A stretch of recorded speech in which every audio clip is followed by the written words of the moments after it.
actually agree with a lot of what you just said. So I'm very pro the First Amendment. I'm glad we have robust debate in this community. I just think if we're going to be putting out fake newspapers, that we should also include some real facts. That if you say you're a slow growth, a no growth candidate, why don't you put in there that Mary Ann Guido voted for over 30,000 dwelling units the last 12 years? That doesn't sound like slow growth to me. In fact, I think the only slow growth policy, to be factual, that you have had, Councilman Agran, is you haven't built it. You wasted $200 million at the park and you didn't build anything. And that's the irony.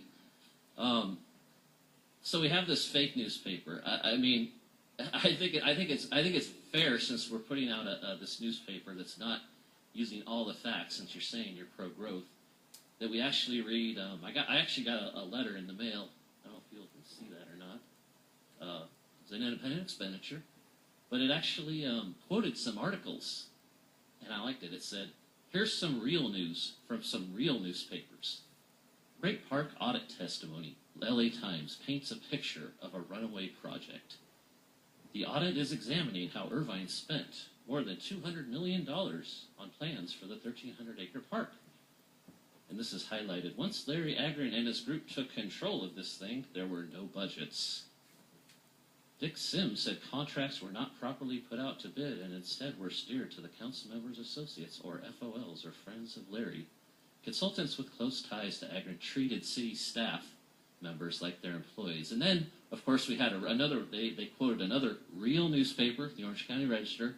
It's been making a lot of bad business decisions lately, but that's beside the point.